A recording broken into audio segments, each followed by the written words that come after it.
അസലെ ഇതിലും വലിയൊരു അടി അവർക്ക് ഇനി കിട്ടാനില്ല. ഇനിയിപ്പോ ഇവിടത്തെ കുട്ടികൾക്ക് സ്വസ്ഥമായി ജീവിക്കാമല്ലോ. ഇവിടുത്തെ കുട്ടികൾ ഇപ്പോഴും സ്വസ്ഥമായിട്ട് തന്നെയാണോ ജീവിക്കുന്നത്? മുതലാളി, ജീവിക്കണമെന്ന് പറഞ്ഞ ഇതൊരു ജീവിതമാണോ മുതലാളി?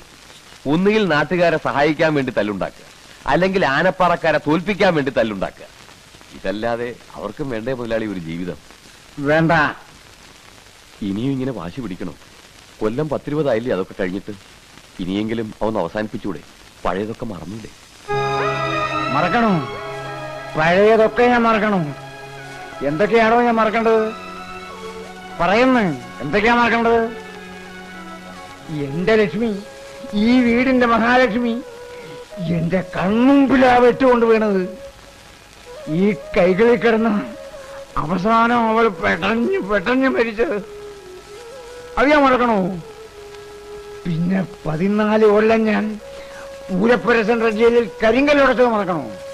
മറക്കണോ? മറക്കണമെന്ന്. എടോ, താനിപ്പോ ചോദിച്ചില്ലേ എന്റെ മക്കൾക്കൊരു ജീവിതം വേണ്ടെന്ന്?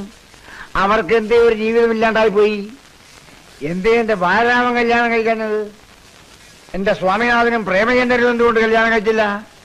എന്റെ രാമഭദ്രന് ശേഷം ഒരു കുഞ്ഞിക്കാലി മീറ്റത്ത് എന്തേ ഓടി കളിച്ചില്ല? പറയടോ, പറയാൻ. ഇതൊന്നും 500 മറക്കില്ലടോ, മറക്കില്ല.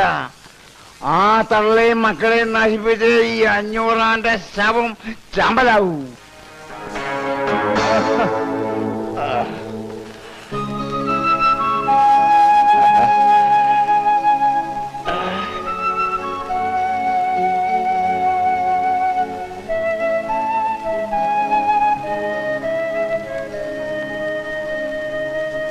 കൊണ്ടുപോണ്ടോ നീ? അവന്റെ ഒരു വിശറി.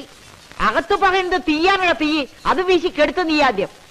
എടാ, നിന്റെയൊക്കെ അച്ഛൻ മരിക്കണവരെ 500 തോറ്റിട്ടില്ല, തോക്കാൻ ഞാൻ സമ്മതിച്ചിട്ടില്ല. നിന്നെയൊക്കെ പ്രസവിച്ച കണക്കിൽ പോലും ഞാൻ വിട്ടുകൊടുത്തിട്ടില്ല. അവിടെ 500 ഭാര്യ 4 പ്രസവിച്ചപ്പോ ഇവിടെ ഞാനും പ്രസവിച്ചതാ, നിങ്ങൾ 4 തടിയന്മാരെ. പക്ഷേ ഇപ്പോഴാണ് എനിക്ക് മനസ്സിലാവണത് 500 ജനിച്ചത് ആണുങ്ങളും എനിക്ക് ജനിച്ചതൊക്കെ ആണും പെണ്ണും കെട്ടവന്മാരാണെന്ന്. ഭൂമി ദേഷ്യപ്പെട്ട കൊണ്ടായില്ല, അമ്മ പറയുന്നതിലും കാര്യമുണ്ട്. നിങ്ങളെപ്പോലെ 4 ആൺമക്കളല്ലേ അവിടെ 500 ഉള്ളൂ. എന്തുകൊണ്ട് ഇത്രയും കാലമായിട്ട് നിങ്ങൾക്ക് അവരെ ജയിക്കാൻ പറ്റിയിട്ടില്ല? ബുദ്ധി ഇല്ലാഞ്ഞിട്ടോ ശക്തി ഇല്ലാഞ്ഞിട്ടോ പണമില്ലാഞ്ഞിട്ടോ ഒന്നുമല്ലല്ലോ. നിങ്ങളെക്കാൾ യോജിപ്പ് അവന്മാർക്ക് അവിടെ ഉള്ളതുകൊണ്ടാ. അവിടെ 500 പറയുന്നു, മക്കൾ അനുസരിക്കുന്നു. ഇവിടെ അതാണോ സ്ഥിതി? നിങ്ങൾക്ക് ഓരോരുത്തർക്കും നിങ്ങളുടെ ഭാര്യമാർ പറയുന്നതല്ലേ വലിയ കാര്യം? അങ്ങനെ പറഞ്ഞു കൊടുക്ക് വക്കീൽ അങ്ങോട്ട്.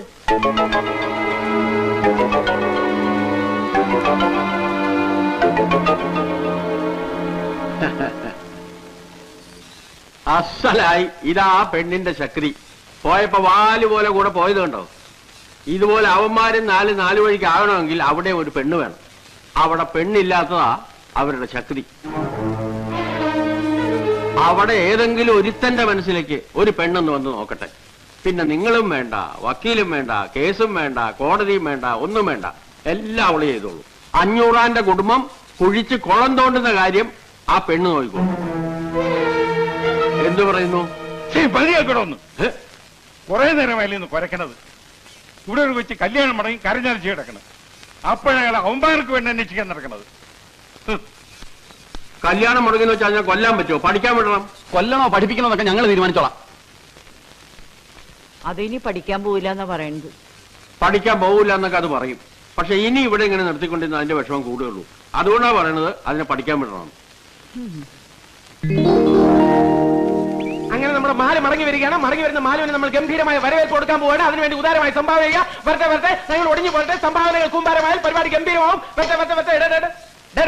അവിടെ ഇതുമായിട്ട് ഇവിടെ നിൽക്കുന്ന നിന്റെ ഒക്കെ ജാട കാണാനല്ല, ഷോയ്ക്കല്ലേ ഇവിടെ വെച്ചിരിക്കുന്നത്. ആ മേഴ്സി വരുന്നുണ്ട്. ആ തല്ലുള്ളി രാവിലെ തണ്ടാൻ ഇറങ്ങിയിട്ടുണ്ട്. Welcome welcome. മേഴ്സി വരുന്നുണ്ട്. മേഴ്സി, ഞങ്ങളോട് അല്പം മേഴ്സി കാണിക്കണം. ഇതിനകത്ത് കാര്യമായിട്ട് എന്തെങ്കിലും ഇടണം. മടങ്ങി വരുന്ന മാലുവിന് ഒരു വരവേൽപ്പ് കൊടുക്കാൻ വേണ്ടിയിട്ടാണ്. പ്ലീസ്. ഇല്ല, ഒന്നുമില്ല. കാശില്ലെന്നാണോ മനസ്സില്ലെന്നാണോ? മനസ്സില്ല. മനസ്സ് വേണ്ട, കാശ് മതി. നാണല്ലോ. എന്തിനാ നാണിക്കുന്നത്? ഓശാരത്തിനല്ലോ, നല്ലോണം തെണ്ടിയിട്ടല്ലേ. കാശിലേ പറഞ്ഞാൽ മതി, അങ്ങോട്ട് തരാം. മായൻകുട്ടി, ഇടാം, ആർക്ക് വിടാം? ഏത് 500 മോന് വിടാം? ഇട്ടോളൂ, തെണ്ടിക്കൊള്ളും. എന്തെങ്കിലും പറഞ്ഞാ ഉടനെ പാട്ട എടുത്ത് തെണ്ടിക്കണം.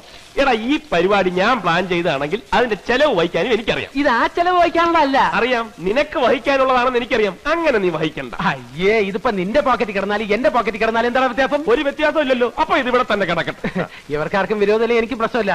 ഏതായാലും അവർക്ക് നമ്മൾ കൊടുക്കുന്ന വരവേൽപ്പ് ഗംഭീരമായിരിക്കണം. അവരുടെ കൂട്ടുകാരികൾ കൊടുത്ത യാത്രയപ്പിനേക്കാൾ ഗംഭീരമായ വരവേൽപ്പ്. Okay okay